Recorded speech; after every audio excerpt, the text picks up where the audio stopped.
혹시 점심 메뉴를 고를 때 고민하지 않고 자신의 메뉴를 잘 고르는 편이신가요? 생각보다 많은 사람들이 오늘 점심 뭐 먹을래? 라는 질문에 대답을 잘 하지 못합니다. 왜냐하면 우리들은 이미 존재하고 있는 선택지에서 고르는 상황에 길들여져 있기 때문입니다. 하지만 지금 우리에게 필요한 것은 무엇을 아는가가 아니라 어떻게 생각하는가입니다. 오늘 이 시간에는 점심 메뉴를 고르는 일이 창의적인 아이디어와 어떤 연관성이 있는지 알아보겠습니다. 제가 아는 친구에게는 3살 차이가 나는 남동생이 있었습니다. 자연스럽게 친구가 교과 과정을 먼저 거치게 되었죠. 친구가 고등학교를 마칠 때 그 동생은 중학교를 마쳤고, 친구가 대학을 졸업할 무렵 동생은 고등학교를 졸업했습니다. 어느 날 대학생이 된 친구는 동생에게 전화를 걸어서 이렇게 말했어요. 혹시 오늘 바빠? 시간 있으면 점심 같이 먹을래? 알바를 해서 돈이 생겼으니까 우리 맛있는 거 먹자. 그런데 동생의 반응이 정말로 예상 밖이었습니다. 선택지가 뭐야? 라고 되물었다고 했죠. 처음엔 이상하다고 생각했는데 곰곰 생각해보니 완전히 이해가 됐습니다. 친구의 동생은 평생 객관식 문제에만 익숙해져 있었던 거예요. 누군가가 미리 준비해놓은 정해진 답안들 중에서만 고르는 방식에 길들여져 있었던 것이죠.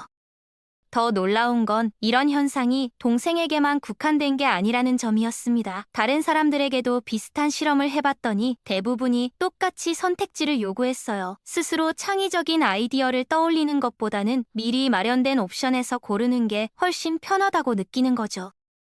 이는 질문을 던진 사람조차 아직 생각해내지 못한 완전히 새로운 해답을 창조해내는 일이 얼마나 어려운지를 보여줍니다. 우리의 뇌는 이미 존재하는 것들 사이에서만 선택하도록 훈련되어 있었던 것입니다.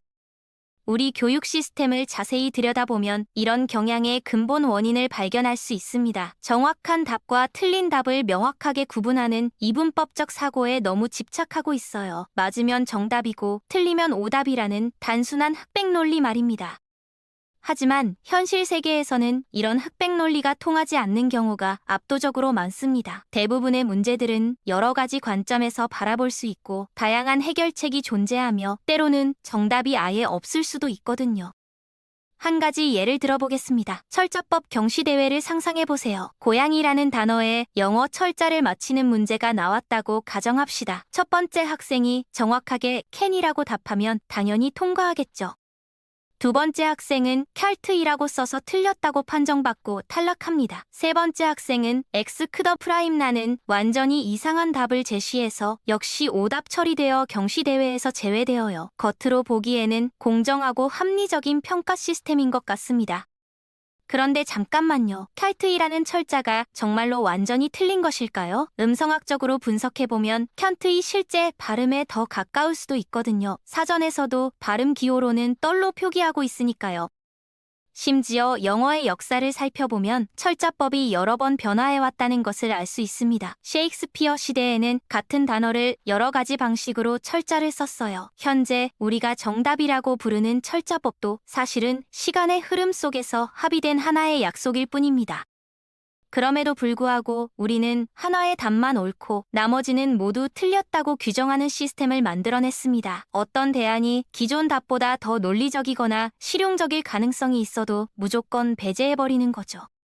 물론 이러한 정답 위주의 시험은 빠르게 학생들의 그룹을 나누고 레벨링하는 데 있어서 효율적으로 보였을지도 모릅니다. 하지만 이런 획일적인 정답 찾기를 거쳐가면서 우리는 선택지가 없으면 불안해하기 시작했습니다. 이런 환경에서 자란 우리의 뇌는 독창적이고 창의적인 사고를 위한 신경회로가 제대로 발달하지 못했습니다. 항상 이미 존재하는 아이디어들 사이에서만 선택하려고 하고 완전히 새로운 관점이나 해결책을 창조해내는 능력이 위축되어 버린 것이죠. 정작 우리가 소중하게 여겨야 할 것은 결과로서의 지식이 아니라 과정으로서의 지식입니다. 무엇을 아느냐보다 어떻게 생각하느냐가 훨씬 중요한 거예요. 특정한 정보를 기억하고 있는 것보다 모르는 것을 스스로 알아낼 수 있는 능력이 더 가치 있다는 말입니다. 지금 이 순간에도 전 세계 수백만 명의 학교를 졸업하는 학생들이 마지막 시험지를 제출하며 깊은 안도의 한숨을 내쉽니다. 드디어 끝났어. 이제 더 이상 공부하지 않아도 돼. 라고 외치며 학교라는 틀에서 벗어나는 자유로운 순간을 간절히 기다리고 있죠. 그런데 잠깐, 정말로 배움의 시간이 끝난 걸까요? 졸업장 한 장으로 우리의 지적 성장이 완료되었다고 선언할 수 있을까요? 학창 시절을 돌이켜보면 참 재미있는 현상을 발견할 수 있습니다. 3월 새 학기가 시작되면서부터 12월 겨울방학까지 우리는 언제나 방학만을 손꼽아 기다렸죠. 여름 휴가가 언제 시작되는지, 겨울방학까지 며칠 남았는지 달력을 보며 계산했습니다.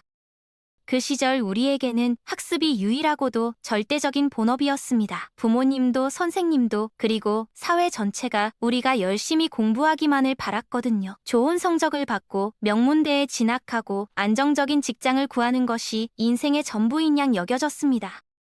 하지만 졸업하는 순간 상황이 180도 바뀝니다. 많은 분들이 스스로에게 이제 배우는 건 끝났어. 드디어 자유야 라고 선언하시죠. 마치 감옥에서 풀려난 죄수처럼 해방감을 느끼면서 말이에요. 그런데 이런 생각이 얼마나 위험한지 아시나요? 플라톤의 동굴 우화에서 동굴 밖 세상을 본 사람이 다시 어둠 속으로 들어가는 것과 같습니다. 바깥 세상에서는 끊임없이 새로운 지식을 습득하는 사람들이 빠르게 앞서 나가고 있는데 혼자만 그 자리에 머물러 있게 되는 거죠. 더욱 심각한 문제는 우리 사회에 만연해 있는 애매모호한 사고방식입니다. 사람들이 깊이 있게 생각하는 대신 표면적이고 피상적인 판단으로 모든 것을 대충 넘어가려는 경향이 강해졌어요. 그래서 오히려 과정으로서의 지식은 결과로서의 지식보다 덜 중요하게 판단할지도 모르겠습니다. 이를 더 명확하게 설명하기 위해 또 다른 상황을 가정해 보겠습니다. 당신이 어떤 회사의 인사 담당자라고 생각해 보세요. 2명의 우수한 구직자가 같은 중요한 포지션에 지원했고 최종 면접을 진행하고 있습니다. 면접 과정에서 좀 특별한 질문을 던져보기로 했어요. 우리 회사 건물 첨탑의 높이가 얼마나 되는지 아시나요? 이런 질문을 통해 지원자들의 문제 해결 능력과 사고방식을 파악하려는 것이죠. 첫 번째 지원자가 자신만만하게 대답합니다. 제가 건축학을 전공했거든요. 이 지역 캠퍼스 내 모든 건물들의 구체적인 규모와 재원을 정확하게 기억하고 있어서 그 첨탑은 정확히 155피트입니다. 정말 완벽한 정답이에요. 게다가 몇 초 만에 즉답한 것도 매우 인상적입니다. 해당 분야에 대한 전문 지식과 뛰어난 기억력을 동시에 보여준 셈이죠. 그 사람이 감사 인사를 하며 면접실을 나가고 두 번째 지원자가 들어옵니다. 똑같은 질문을 던지자 이 사람의 반응은 완전히 달랐어요. 죄송합니다만 정확한 수치는 모르겠습니다. 하지만 잠시만 시간을 주신다면 알아낼 수 있을 것 같습니다. 밖에 나가서 확인해봐도 될까요? 라고 정중하게 요청했습니다. 허락을 받고 밖으로 뛰어나간 그 지원자는 한참 후에 숨을 헐떡이며 돌아왔어요. 도대체 무엇을 했을까요? 놀랍게도 완전히 독창적인 방법을 사용했습니다. 먼저 태양이 있는 시각을 확인하고 건물이 들이우는 그림자의 정확한 길이를 측정했어요. 그 다음에는 자신이 서 있는 위치에서 자기 몸이 만드는 그림자의 길이도 재었습니다. 자신의 실제 키와 그림자 길이의 비율을 계산한 후 같은 삼각법 원리를 적용해서 건물의 높이를 추산해낸 거예요. 대략 150피트 정도 될 것 같습니다. 두 답 모두 나름의 가치가 있지만 과연 어떤 지원자를 선택해야 할까요? 첫 번째 사람은 정확성과 신속성에서 압도적으로 우수했습니다. 두 번째 사람은 시간도 더 걸렸고 답도 완전히 정확하지 않았어요. 하지만 저라면 망설임 없이 두 번째 사람을 선택하겠습니다. 왜냐하면 그 사람은 이전에 누구도 생각해보지 않았던 방식으로 문제에 접근하는 놀라운 능력을 실제로 보여줬거든요. 주어진 환경과 조건을 창의적으로 활용해서 해결책을 찾아낸 것입니다. 첫 번째 지원자의 지식은 분명히 값진 것입니다. 하지만 그것은 과거에 누군가로부터 배운 정보를 기억하고 있는 것에 불과해요. 반면 두 번째 지원자는 전혀 새로운 상황에서도 스스로 답을 찾아낼 수 있는 사고력을 증명했습니다. 생각하는 방법을 터득한 사람은 무엇을 생각해야 하는지만 아는 사람보다 훨씬 강력하고 지속적인 힘을 가지게 됩니다. 기존 지식은 시간이 지나면 낡아지거나 쓸모 없어질 수 있지만 사고하는 능력은 어떤 상황에서든 적용할 수 있거든요. 특히 우리가 살아가는 21세기는 변화의 속도가 그 어느 때보다 빠른 시대입니다. 인공지능, 빅데이터, 사무 인터넷, 블록체인 등 새로운 기술들이 끊임없이 등장하고 있어요. 기존의 산업 구조와 직업 환경도 급격히 변화하고 있습니다. 이런 시대에 과거의 지식만으로는 살아남을 수 없어요. 오히려 새로운 정보를 빠르게 학습하고 예상치 못한 문제에 유연하게 대응하며 창의적인 해결책을 제시할 수 있는 능력이 훨씬 중요합니다. 바로 이것이 평생 학습이 필수가 된 이유입니다. 그렇다면 졸업이라는 순간을 어떻게 바라봐야 할까요? 이것을 학습의 마지막이 아니라 진짜 배움의 시작점으로 여기시기 바랍니다. 지금까지는 다른 사람들이 정해놓은 커리큘럼을 따라가기만 하면 됐지만 이제부터는 스스로 배울 내용을 선택해야 합니다. 앞으로 누군가가 여러분에게 몇 개의 선택지를 제시한다면 그 틀에 갇히지 마세요. 저는 제가 직접 답을 찾아보겠습니다. 라고 당당하게 말하세요. 기존의 옵션들보다 더 나은 대안이 있을지도 모르거든요. 한 가지 의미 깊은 명언을 소개해드리고 싶습니다. 르네상스 시대의 위대한 사상가 니콜로 마키아벨리가 남긴 말입니다. 인간의 정신이 새로운 아이디어를 받아들일 때 느끼는 고통보다 더 큰 괴로움은 없다. 이 말이 시사하는 바는 매우 깊습니다. 오래된 관념들과 익숙한 사고방식들은 우리에게 안락함과 편안함을 선사하지만 동시에 성장과 발전을 가로막는 장벽이 되기도 한다는 뜻이에요. 진정한 학습과 발견은 언제나 불편함을 동반합니다. 새로운 언어를 배울 때를 생각해보세요. 처음에는 혀가 꼬이고 발음이 어색하죠. 새로운 운동을 시작하면 근육이 아프고 몸이 뻣뻣해집니다. 새로운 직장에 출근하는 첫날은 모든 게 낯설고 어색해요. 하지만 바로 그 불편함 속에서 성장이 일어나는 것입니다. 마찬가지로 지적인 성장도 편안한 상태에서는 절대 일어나지 않습니다. 자신이 확신하던 믿음에 의문을 제기하고 익숙한 방식을 버리고 새로운 접근법을 시도하며 실패할 위험을 감수하면서라도 도전해야만 진정한 학습이 가능해집니다.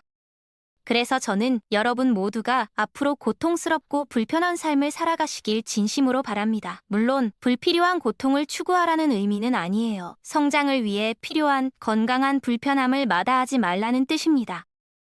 편안한 길만 선택하지 마시고 때로는 어렵고 험난한 도전도 기꺼이 받아들이세요. 실패할 가능성이 있더라도 새로운 시도를 멈추지 마세요. 그런 용기 있는 도전과 건설적인 고민 속에서야 비로소 이 세상이 절실하게 필요로 하는 혁신적인 발견들을 해낼 수 있을 것입니다.